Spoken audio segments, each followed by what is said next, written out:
검사장 출신 전관 변호사가 피의자를 옆에 끼고 또 여성 종업원을 끼고 그리고 후배 검사들을 불러서 술 사주고 후배 검사들은 누가 앉아있는지 물어보지도 않고 네 형님 그러고 쪼르르 달려가서 술 먹는 이런 문화 반드시 없애야 합니다. 네, 첫 번째 소식입니다. 룸사롱을 드나들었던 김봉현과 아이들 핸드폰을 전부 다 부신 정황이 드러났습니다. 자기들이 도둑이 재발저리는 전형적인 케이스인데요. 경향신문의 보도로 살펴보겠습니다. 김봉현 술 접대 의혹, 전현직 검사 4명 전원 휴대폰 폐기 정황. 검사 술 접대 의혹에 연루된 전현직 검사 4명 전원이 검찰 수사가 본격화되기 직전 휴대전화를 교체한 것으로 드러났고요.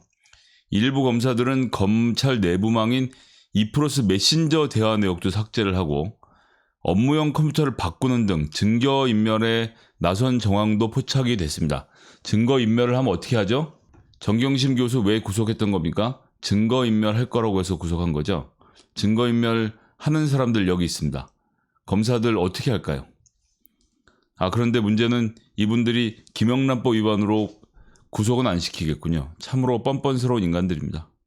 18일 경향신문 취재 결과 라임 자산운용 사건 연루인 인물인 김봉현 전 스타모빌리티 회장으로부터 술 접대를 받은 사람들, 검사 출신 변호사 이주영, 검사장 출신이죠.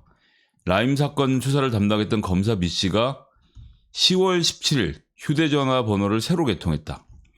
이날은 김 전 회장이 언론을 통해 검사 술 접대 의혹 등이 담긴 옥중 편지를 공개한 날이라고 하는 거죠. 이건 범죄자 아닙니까? 술자리 동석이 의심됐던 다른 검사 2명도 휴대전화를 교체했다는 겁니다. 그러나 검사들은 너무나도 따뜻한 마음으로 96만 2천 원, 3만 8천 원 비니까 김영란법 위반이 아니라고 한 것이죠. 참 놀라운 판단인데요. 검사 C와 D는 지난해 10월 24일, 25일에 각각 휴대전화를 교체를 한 겁니다. 자기들이 심각하다고 생각하는 애들은 10월 17일, 나머지들도 다 휴대전화를 바꿨다는 거죠. 서울 남부지검 수사팀의 압수수색은 휴대전화 교체한 다음에 진행이 돼서 핵심 물증 확보에는 실패했다는 겁니다.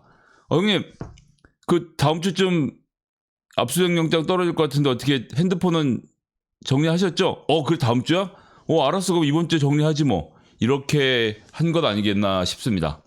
제가 계속 말씀드리지만 김봉현이 검사들로부터 배웠다는 도피 수법 1도, 2부, 3백 1단 도망가라 2단 부인하라 3단 백을 써라 이렇게 되어 있는 건데 도망가는 절차로 휴대전화를 없애버린 것이고요. 지금은 검찰 내부에 백을 써서 결국은 기소당하지 않고 빠져나간 것이죠. C씨는 E+ 메신저 대화 내역과 업무 일지를 심지어 파쇄했고요. D씨는 업무용 컴퓨터를 교체한 상태였던 것입니다. 이주영 변호사는 검사장 출신 전관 변호사인 이주영 변호사는 2019년 7월 18일 술자리 있었다면서도 후배 변호사 술자리였다라고 거짓말을 했죠. 진실 여부는 저의 입장은 재판에서 다뤄질 부분이라고 하는데 이건 거의 드러났다고 봐야 되겠습니다. 남부지검은 2019년 7월 18일 유흥지점에서 전현직 검사 4명을 상대로 한 수사를 했고 12월 8일 발표를 해서 이주영 씨와 라임 수사 팀장은 100만 원을 초과했으니까 밴드를 불렀으니까 처벌하고 C와 D는 3만 8천 원이 비었으니까 내부 감찰을 진행 중이라고 하는 것입니다. 그래서 이제 김봉현이 이렇게 해갖고는 검찰 제19 감사기로는 문제가 해결이 안 되겠다 싶어서 권익위에 또 신고를 했습니다. 김봉현이 권익위에 공익신고를 했는데 여기서 또 검찰이 엄청 웃기는 짓을 하죠. 검사 술접대를 수사했던 검찰에서 다시 조사를 하겠다고 가져간 겁니다. 서울 남부지검이 19일 김씨 측이 국민권익위원회 검사 향응 수수 의혹을 신고한 내용과 관련돼서 김씨를 불러서 조사할 예정이라고 합니다. 오늘 조사를 하겠다는 것이죠. 김씨의 권익위 신고 사안과 관련돼 남부지검에 소환 조사하는 건 이번이 처음이다. 이미 검찰에 다 했잖아요. 근데 권익위에다가 신고를 했는데 다시 검찰에 가져왔어. 똑같은 남부지검이. 아, 그때 그 건이네요. 이거 38,000원 비니까 죄가 안 돼요. 이 얘기 하려고 하는 거 아닙니까? 말도 안 되는 짓을 또 하고 있는 겁니다, 지금. 김 씨는 술접대 의혹 사건 관련돼서 참고인이었던 김봉현이 피의자 신분으로 바꾸니까 어쨌든 검찰은 자기들을 신고한 김봉현을 그냥 놔둘 수는 없겠죠. 국민권익위에 공익신고 면책 신청을 한 상태인데요. 검찰 출신 변호사에게 현직 검사와 검찰 출신 변호사에게 술접대를 한 것은 공익이다라는 이야기를 하는 것이죠. 청탁금지법 15조 3항에 따르면 위반 행위를 신고함으로써 자신의 청탁금지법 위반 행위가 발견된 경우에는 형사처벌 과태료나 징계 등 감경이나 면제를 할 수 있도록 조항은 만들어져 있는 겁니다. 그런데 권익위가 이 사건을 대검찰청으로 송부했고 다시 남부지검으로 배당해서 통상 권익위가 청탁금지법 관련된 공익신고를 접수하면 신고자를 상대로 사실 확인을 거쳐서 형사처벌할 사안을 할 경우 수사기관으로 사건을 보내는 것인데요. 사실 이건 지금 공수처로 보내야 되는 거죠.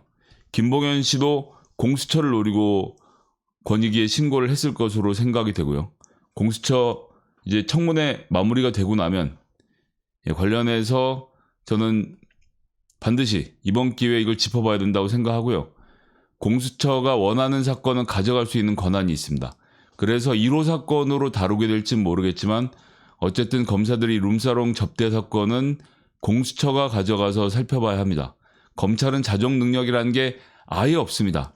지금 모든 국민들의 관심이 이렇게 쏠려 있는 상황에서 검찰개혁을 수많은 국민들이 외치는 상황에서조차도 라임 관련돼서 100만 원 넘는 룸사롱에 가서 이 접대부들을 동원해서 거기서 와인을 퍼마신 이들에 대해서 김영란법 위반도 아니라고 말하는 검찰, 무엇을 믿을 수 있겠습니까? 공수처가 만들어지면 이건 자잘한 사건이긴 합니다만 매우 중요한 사건입니다.